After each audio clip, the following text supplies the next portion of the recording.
এটা তো মগের মুল্লুক না আসলে।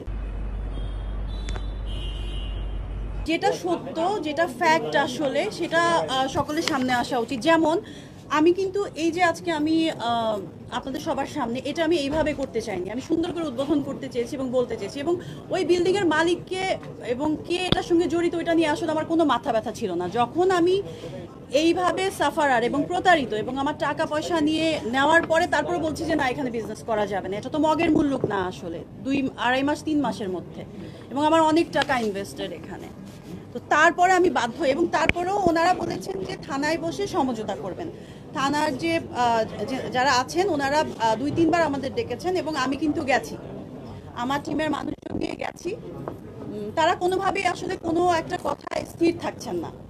একটা কথা বলে আসছেন যে এইভাবে আসলে করছি, পরদিনই আবার দেখি যে উল্টাপাল্টা, মানে বিল্ডিং এ অন্য রকমের পরিবেশ, এবং ওই যে ওদের যে সন্ত্রাস বাহিনী, ওই যে ওয়ান গ্রুপের হারুন নামে একজন বারবার এসে এসে শুধু লাইন অফ করে দিচ্ছে, এবং আরো এরকম অনেকে আসলে।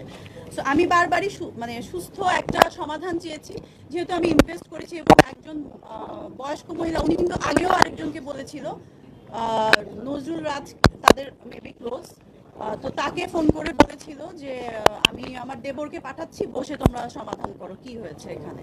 উনি কিন্তু সবই জানেন, উনি একটা বয়স্ক মানুষ, উনি এত হোমজিক্যাল ডিসিশন নিয়ে আজকে এটা কালকে ওটা পরশু এটা এরকম করে মানুষকে হয়রানি এবং এভাবে প্রতারিত করা আসলে আমি এক্সপেক্ট করতে পারিনি যে একজন বয়স্ক মহিলা থেকে আমি এইভাবে প্রতারিত হব। এই জন্য আমি এই জিনিসটা নিয়ে এতদিন চুপ ছিলাম। আমি ভেবেছি উনি হয়তো ওনার ভুল বুঝতে পারবে, ওনার যে ক্ষমতার যে ইয়েটা দেখাবে না, বাজে ব্যবহারটা উনি করবে না। আমি রেস্টুরেন্টটা নেয়ার আরো অনেকদিন পরে জানতে পারি এই বিষয়গুলো।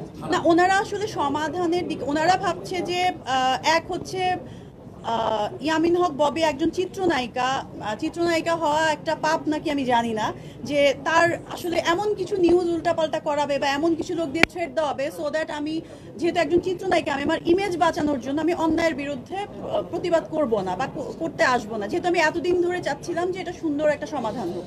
এটা অনেক দিনের ঘটনা আসলে, অলমোস্ট 2.5-3 মাস। তো উনি এই জিনিসটা সুযোগ বারবার নিচ্ছিলেন। উনি ভেতরে ভেতরে আসলে অনেকভাবে আমাকে টর্চার করেছেন।